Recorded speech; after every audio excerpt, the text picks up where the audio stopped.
Well, Daniil Medvedev will now be known as Daniil Medvedev. I mean, he's gone from here, I do not want to play on this surface, to here, champion in Rome. The man of the hard courts has now come to conquer the clay, and it's just unbelievable. I mean, 6 months, a year ago, did any of us think that Daniil Medvedev would be winning a clay Masters, beating Holger Rune, who's literally on fire, take out Novak Djokovic already in this tournament? So a lot has changed for Daniil Medvedev when it comes to the dirt surface. So we're going to get into that, what he's changed in order to win this tournament. We're going to take a look at the ATP live rankings now.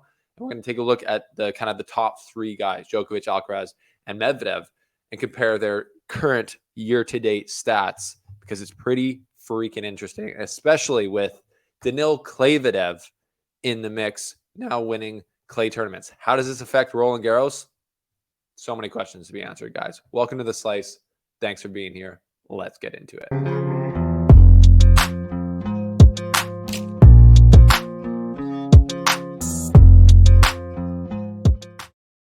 Well, what a turnaround. What a thing going on here. Like, did you expect Daniil Medvedev?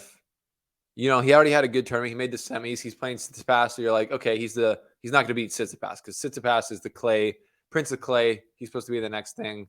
And then he beats Tsitsipas.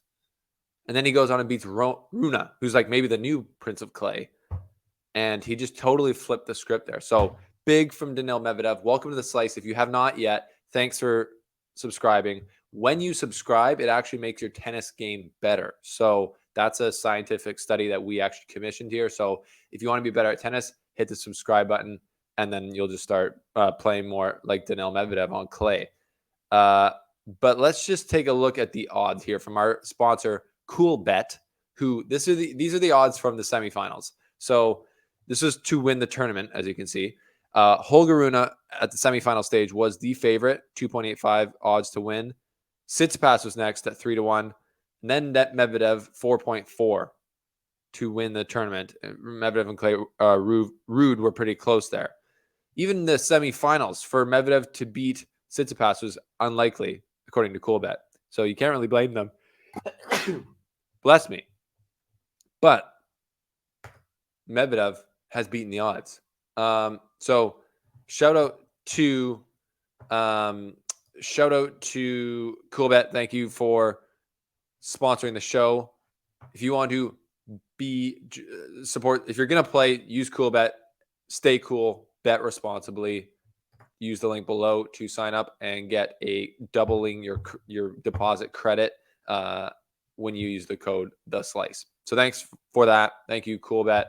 And let's get into what happened here. How has Daniil Medvedev figured out clay? Like we said, he went from here not wanting to play on this surface, absolutely hating clay, to now winning the Rome title. And what's amazing to me is that for 3 years now, Daniil Medvedev has been absolutely elite, top of the ATP Tour. He's been number one. He's beaten Djokovic in the final to win the U.S. Open. He's been absolutely the first or second best player on clay, maybe third, in the top three, on hard for the last 3 years. But then if you took him to clay, he became like outside of the top 50 or 75 when it comes to his level on clay, which is like a pretty crazy thing to see, a guy who's a world number one, but then like world number 85 when it comes to a different surface. Kind of more old school, I guess. But Medvedev's figured it out. So what has he changed? Well, one thing everyone points to, or if you haven't known, he changed his string earlier this year to Razor Code Soft from Technofiber, which is a poly and gives him more power on his shots, more zip through the court. He was complaining, as a lot of guys were earlier in the year, about the overly fluffed up slow balls from Dunlop, I believe, that were mostly used at that time. So he switched strings to be able to hit through the court better and get more power on his strokes. Well, it looks like it's helped him on the clay big time, obviously. But it's not just that, obviously. He's figured out how to move, defend, and play the type of tennis that Daniil Medvedev has used to get him to world number one on clay now, as he already did on hard. it's tough to know what was his biggest issue. He talked about, obviously Daniil Medvedev hits a very flat ball, and that does not help. When clay, you get less consistent bounces. It's typically higher. Everyone who's good on clay uses a ton of spin. So Medvedev didn't use a ton of spin. I think he uses a bit more now. He uses more shape in his shots, but he's also just basically figured out how to be precision-like with his ball striking. So it's allowed him to have more confidence and control in the rallies. So you see today when he beats Rune, he's still just playing that chess type of tennis, moving the guy around the court, but he's able to step up and hit through the court better because of the new strings partially, but also just because his balance is better, his movement's better, and his confidence is there increased. So he's able to just play his style of tennis. And I mean, in this match today, it was tight. In the second set, you thought Rune was he was up a break all the way until the end, then it gets broken. Medvedev holds, after deuce, and then Medvedev breaks to win again. So Medvedev relied on his experience winning, 19 tournaments at that time, 5 other Masters, where, Rune has much less experience. And it seems like Rune got tight there in that match at the end. And Medvedev was just able to get over the finish line, as he's done many times. But just incredible to see on the clay the transformation he's made in his game, which is a big thing. Big deal. So let's take a look here at the live rankings on the ATP. So we got Carlos Alcaraz will stay number 1, or will go to number 1 from number 2. Daniil Medvedev will go to number 2 from number 3, and Novak Djokovic will drop to number 3 in the world after Rome. We didn't really see that coming. Did not see that coming. So I forget how the French Open does their seedings, but if Djokovic is 3rd, that does not help him. That means he could be in the Carlos Alcaraz half or the Daniil Medvedev half. I mean, he's obviously fine. He's going to take his chances against Daniil Medvedev on clay for sure, but being in the Carlos half would be pretty crazy for the 2 top guys, 2 of the top 3 guys of the world so far to be there. So that's the ATP rankings. Let's look at the singles race here quickly. Daniil Medvedev goes to number 1 in the singles race. Crazy. 4,300 live points.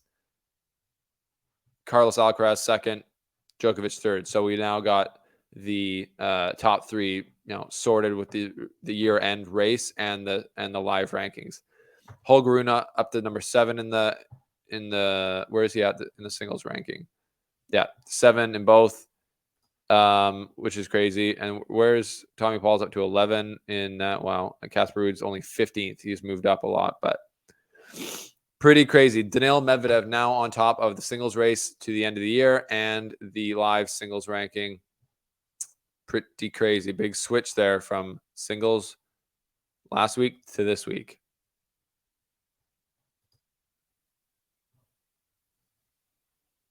Yeah. Carlos Alcaraz stays number 1. Daniil Medvedev number 2. And if you saw the graph, people like this graph. This is what we made. So I've updated this now. So titles so far. This is the year-to-date stats for the top, obviously, 3 guys on the ATP Tour. We got Daniil Medvedev, 5 titles now in 10 events with a 39 win, 5 loss record. Just a great 2023 so far, obviously. Alcaraz loses early in Rome after winning Madrid. 4 titles, 7 events, 30 wins, 3 losses. That's crazy. And Djokovic, 20 wins, 4 losses, 6 events with 2 titles. So honestly, if you're looking at those records, it's kind of hard not to take Medvedev as having the best 2023 so far. And the total points that he's accumulated in 2023 show that, I think. Obviously Djokovic is the only one who's won a major so far. So you might be able to say that, or you might say that that's makes him having the best year so far too, because at the end of the day, majors pull way more weight than a Masters or any other tournament. But so Rome is Medvedev's 2nd Masters of 2023. He made the final of another one. He won, I think, 2 ATP 500s. So the man's playing great in 2023 and now great on the clay. I mean, what do we say about that? What do we do? This man can do it all. So that makes it super interesting heading into Roland Garros for the power rankings, which will have to be another video. Let's be sure. That's going to be another video. The power rankings, though, because Tsitsipas Here's another thing I wanted to touch on. I've always kept holding a belief that Tsitsipas still has another level to go, and he can get to another place in his game to start to get to the potential that we all feel like he has, or I've felt like he has. But this loss to Medvedev on clay is worrying for Stefanos Tsitsipas. Like, has he reached his peak? Has he reached his limit right now, at least that his mental game can allow him to play at? He just lost to a guy, to Daniil Medvedev on clay. I wasn't able to watch that match, but regardless, I tweeted out, that is shocking to me. If you looked at the last 4 years and you say Medvedev beats Tsitsipas on clay.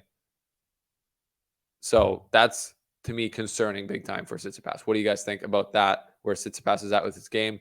But yeah, if you're looking at the Roland Garros power rankings, you got obviously Djokovic, who's been there before, won it twice. Alcaraz are probably the two favorites for sure. But then you got Holger Rune, who could beat anyone. He's right there. You got Tsitsipas, who you still have to give a shot. Now you got Medvedev, who's played well.